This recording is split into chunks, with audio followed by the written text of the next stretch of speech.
Adventures in Time and Space. Transcribed in future tense. Dimension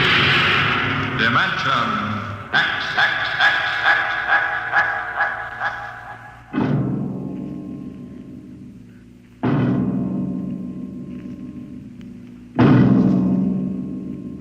Tonight, a story of the future and a star of the future. The story, Hello Tomorrow, and the star, Miss Nancy Olson, the talented young actress who is currently winning critical acclaim for her performance in one of the outstanding pictures of the year, Sunset Boulevard. Tonight, Miss Olson becomes the first of a group of the stage and screen's most promising young stars of tomorrow to be invited to appear on the program of tomorrow, Dimension X.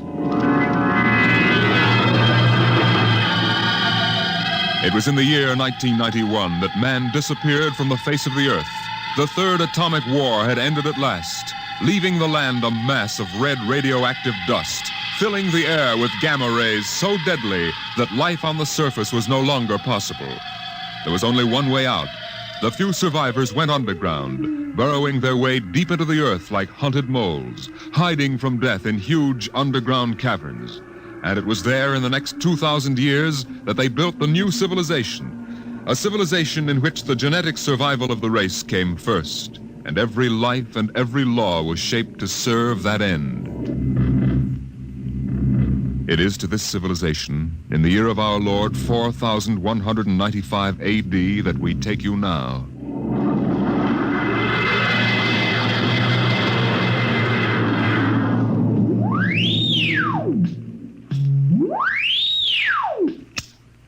Yes?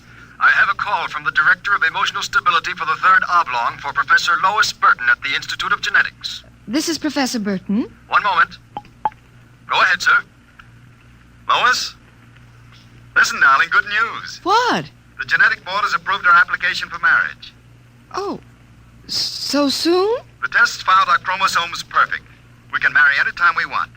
Our offspring should be genetically in the 19th percentile of perfection. What's the matter, dear? Oh, nothing. I'm just sort of breathless. You are happy about it, aren't you, darling? Oh, of course, terribly happy.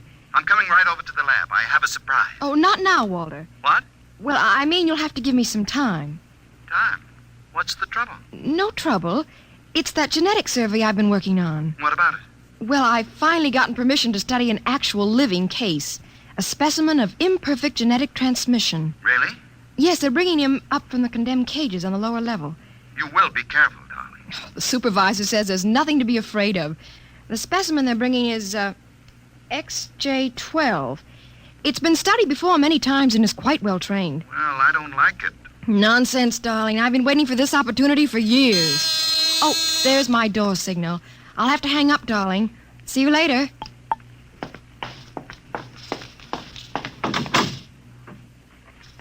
Yes? Professor Lois Burton? Yes? I'm from the Phylogenic Institute, lower level. Oh, then you brought me specimen XJ12. May I come in? By all means. Oh, how? Horrible? It all depends on your viewpoint. I happen to have a twisted leg. My parents were genetically unsound. But then you... Yes. I am specimen XJ12. I see. I hope you aren't shocked.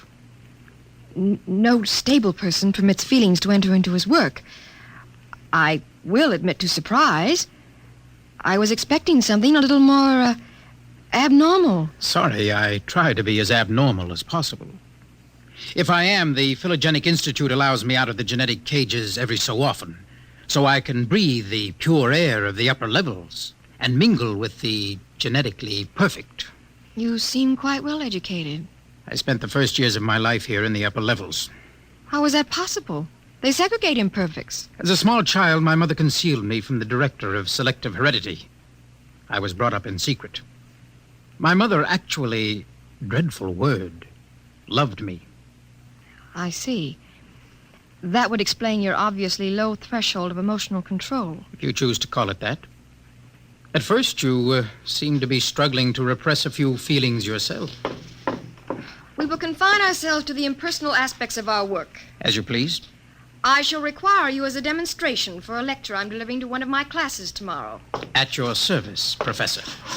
Sit here, please. Grip these electrodes tightly. I'm going to calibrate your electrochemical tension. I'm quite familiar with the procedure. Oh! I realize that as an imperfect, I'm expendable. But I should hate to be electrocuted. The charge is not lethal. Plus 15 surface tension. You know, you have beautiful hair.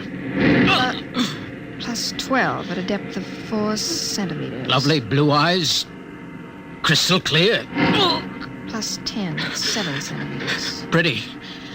A perfect woman. Lovely, expressive hands. And a heart of stone.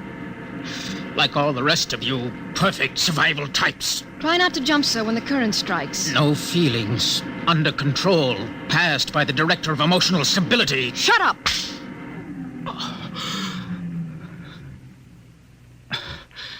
Maybe I was wrong. Maybe you have feelings. That will be quite enough. I seem to sense an air of emotional tension. Nothing, dear. This is a specimen XJ12. Oh, I see. An inferior type. Quite. You, specimen. Can you understand me? Yes? Yes, what? Tell this dolt who I am, Lois. This is a director of emotional stability for the third oblong. He also happens to be my selected genetic partner. You will address him as Sir. Yes, sir. This creature seems quite impertinent. He's only a specimen, darling. I suppose. We'll use him and ship him back to the cages at the Institute.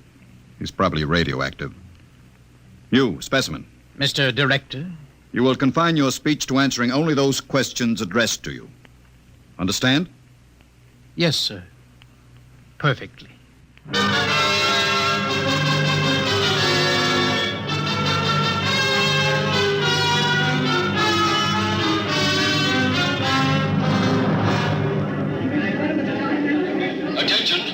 Attention.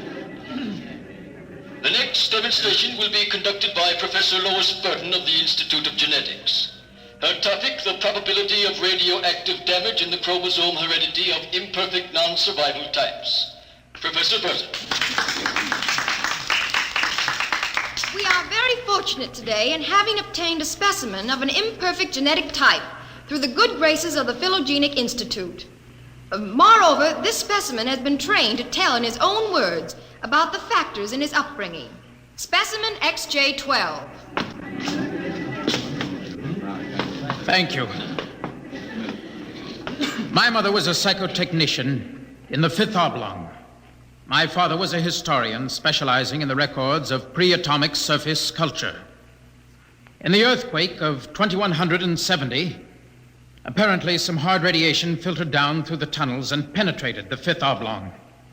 The effect on my hereditary factors is quite apparent in this twisted leg. I appreciate that you do not laugh. Most audiences seem compelled to laugh. Perhaps you are different. If so, perhaps you can be made to understand somehow what it means to be labeled an imperfect. Perhaps in some way I can penetrate the insulation with which the psychotechnicians, the drugs, and the glandular experts have surrounded your emotions. Wait. As director of emotional stability for this oblong, I order you to confine yourself to the subject. My father taught me in the last days before he was executed that every human personality is born with certain inalienable natural rights. The right of free expression, the right to have feelings, and the right to mature, and above all, the right to be different from every other living organism, because every organism is different. I submit to you, distinguished students, that the attempt by this society to abridge these rights is a violation of nature. I say that the imperfects, the mutants, those who are different have as much right to exist and be free as you. I say break open the cages, free my people. Stop him. Give us back the right to be individuals. Stop him. I say... Professor Burton, take this specimen back to your laboratory and confine him. Yes, Mr. Director. You, specimen, go quietly, I warn you. I have nothing but contempt for your warnings. I'll have you destroyed for this. The specimen is unstable. He doesn't know what he's saying. Then get him out of here. Quickly. He's an affront to our genetic type.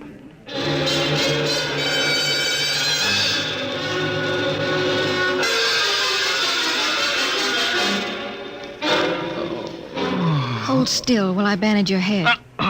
He'll be all right. I suppose you detest me for getting you into trouble. Don't squirm. Not that I blame you. I don't detest you. Oh, In fact, I thought you quite magnificent. you... what? As you spoke, something began to stir in me. You don't hate me? I've never felt so strange. Tell me what you feel. If I moved you, then I must have moved the others, some of them at least. I don't know quite how to explain it. A strange sympathy. Compassion. For some reason, I took pride in what you were doing. Seeing you stand up against them. Why do you look at me like that? Because I can't help it. I wish you wouldn't. You're only an imperfect, you know. You have no rights. Please, XJ12. My name is Oren. Please. Say it. Oren. Oren? Again. Oren. Lois. Oren. Lois, Lois, Lois. What is it? Why do I feel this way? In the cages, they call it love. Love? We have no such concept in the upper levels. You've destroyed it. Would it be correct to say, I feel love for you? It would be correct. I feel love for you. Darling, darling. Lois, what about Walter? You're going to marry him. No. You're genetically suited to each other. I don't care. I won't marry him. There must be some other way. But... Walter! Very touching. Very tender. Walter, how could you spy? In my capacity as Director of Emotional Stability, it is my duty to spy. Specimen XJ12 will be disposed of quite systematically by the state. For the good of the state. For the good of the genetic code. And in the name of emotional stability.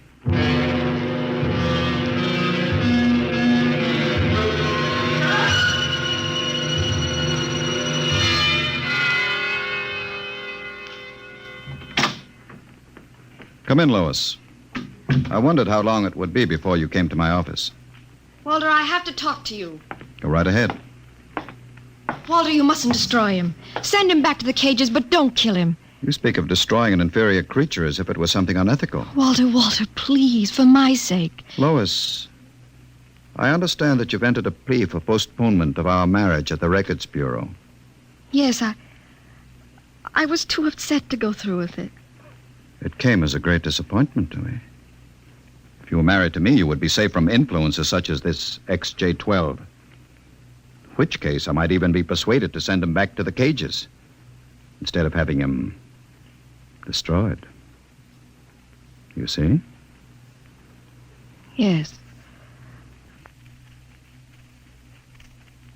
I see. Think it over.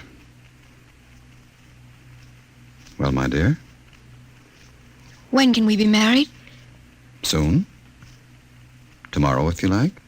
The sooner the better. Lois. Lois, you make me very... What about XJ12? Oh, I see. A bargain is a bargain.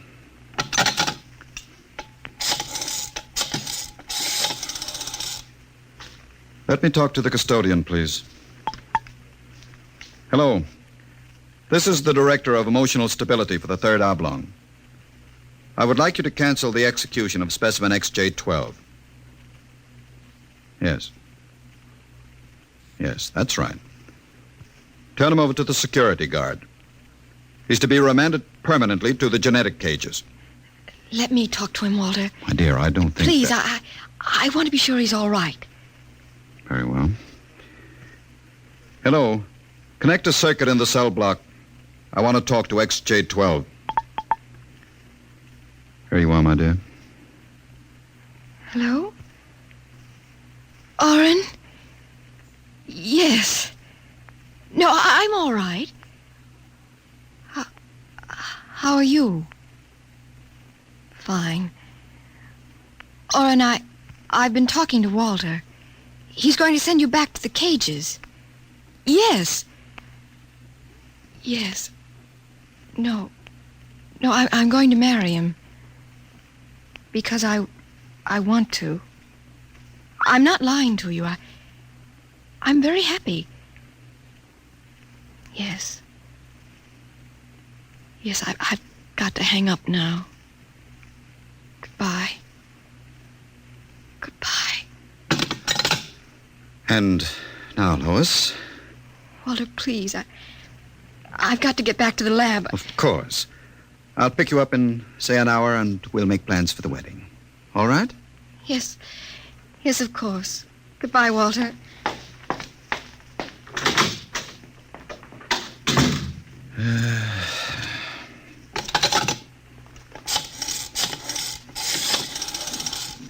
Hello.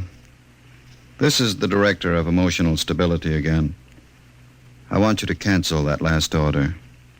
Proceed with the execution, but under conditions of absolute secrecy. No.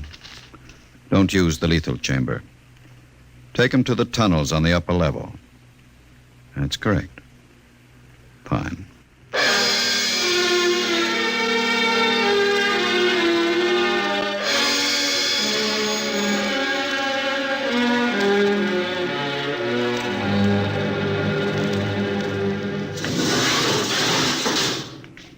This way.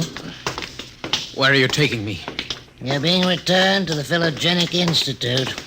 Orders from the Director of Emotional Stability. Into the elevator. Very well. Why are we going toward the surface? The cages are on the lower levels. Radiation check. They've never done that before. New procedure. All right. Walk. Hawk, state your business. I'm the custodian for the third oblong. This imperfect is my prisoner. You can't go beyond this checkpoint. There's radioactivity in the tunnels. This is a special mission, if you know what I mean. Oh, I see. Well, just a moment, I'll open the airlock. Go ahead. You'll find 2 radiation suits in the chamber. We will need only one. So this is how they get rid of imperfects. March inside. All right. Turn around. Suppose I refuse. It'll be less painful if you cooperate. Before you dispose of me, could I give you a message for a friend? That depends. What is the message? This! Security! Help! Security! What is it? What happened? The prisoner, he struck me. Before I could recover, he escaped into the tunnels. Well, he won't last long. If the radiation doesn't get him, he'll starve to death. Can you go after him? I could send a robot, but it isn't worth the trouble. There's no way back from the tunnels except through here. Only other direction he can go is toward the surface. The closer he gets, the hotter the radiation. No, I think you can consider your prisoner dead.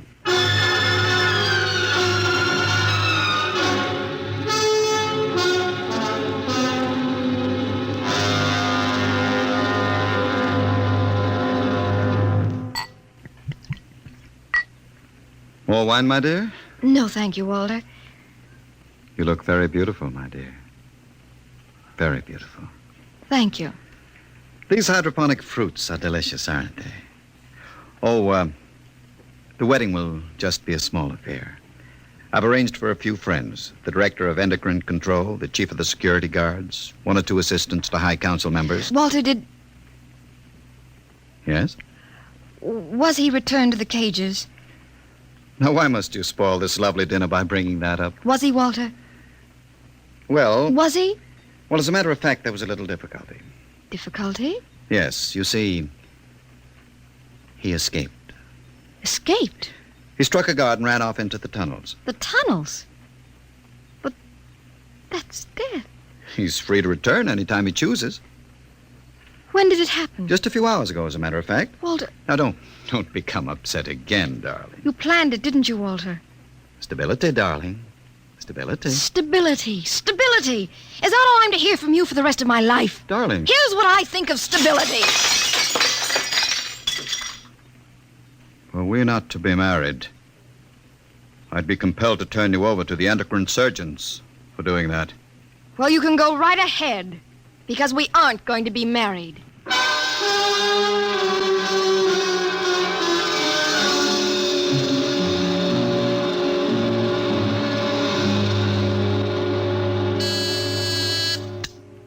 Checkpoint. This is the Director of Emotional Security. Yes, sir. If Professor Burton tries to pass the checkpoint, I want to take it into custody. Well, Professor Burton just passed, sir. She said You that... idiot. But she said I don't that... care what she said. Stop her. Send robots after her. Get her back. I'll have you destroyed as incompetent if you fail. Yes, sir, at once, sir. Robot control. Checkpoint to robot control. Order out all televocal robots into the tunnels. Have them bring back any humans. This is a first priority order.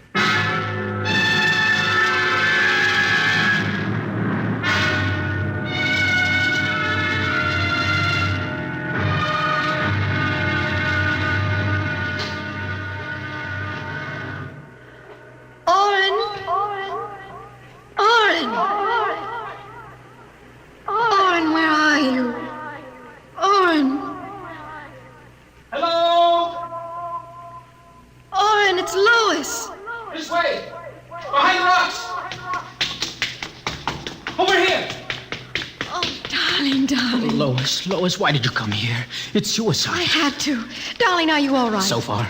You've got to turn back. Give yourself up. They'll kill me. You can't stay here. The radiation is +4 at this point. It gets worse as you approach the surface. Go back, darling. What will you do? I'm going ahead. But you can't. I can. I'm going to the surface.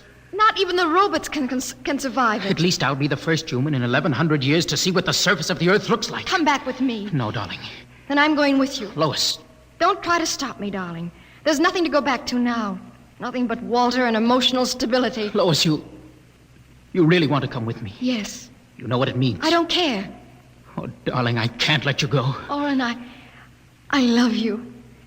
See, I know how to say it now. Say it again. Oren, I love you.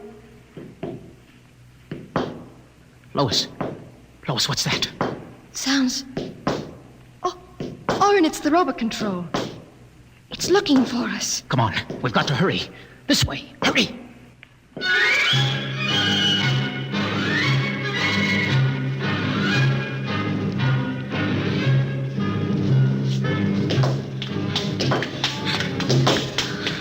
Oren, wait. It can't be much further, darling. The robot is gaining. Here, let me help you. I can't, I just can't. All right, darling. We'll stop here. We may as well wait for it. Oh, Oren, it's coming. I can see its light now. Darling, listen. It stopped. The lights are swinging around. Oren, it sees us. Come on, darling. One last effort. Come on, run. Look ahead. You can see the lights reflecting from something. It looks like a door. It is. No, it's a heavy lead door. There's a lever. Hurry. Come on through. Lois, there must be some way to close it. Here. Let me help you. It won't get through that. It's solid lead. Oren, where are we? I don't know. Look. Up there. A huge round light. Lois. Yes, Oren? That's Luna. The moon. We're on the surface. How red everything looks. How it glows. It's the radioactivity. Quiet.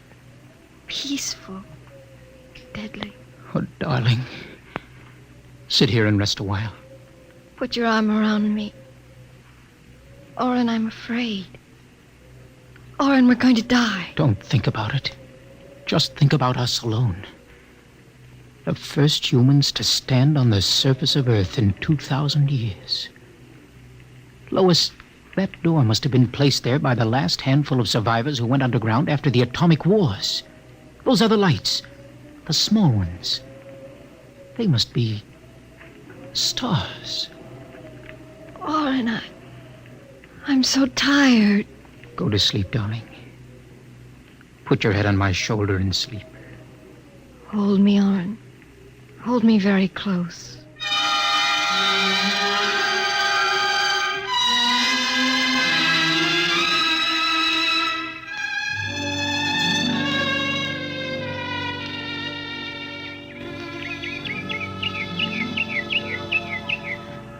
Oren.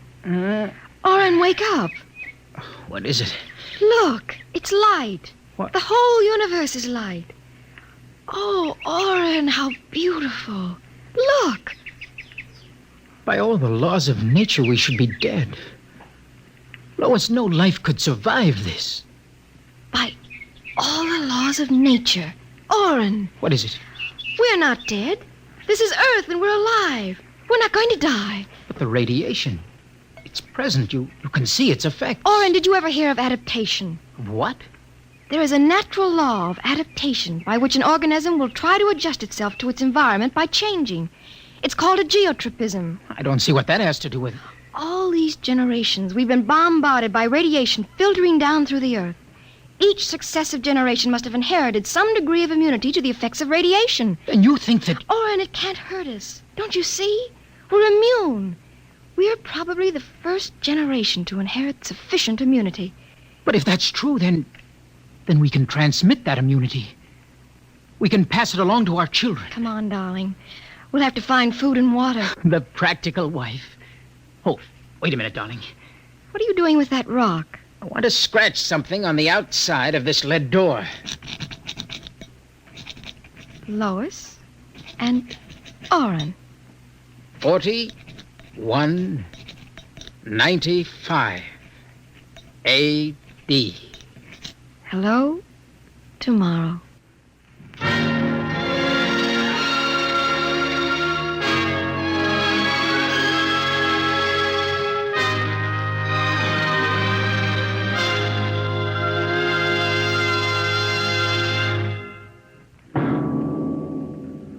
Tonight, Dimension X, the program of the future, has introduced a new star of the future, Miss Nancy Olson. Next week on Dimension X, the strange and sinister story of Dr. Grimshaw's Sanitarium. Tonight, Dimension X has transcribed Hello Tomorrow, written by George Lefferts. Appearing with Nancy Olson were Santos Ortega as Walter and Donald Buca as Oren. Your narrator was Norman Rose. Music by Albert Berman, engineer Bill Chambers. Dimension X is produced by Van Woodward and directed by Edward King.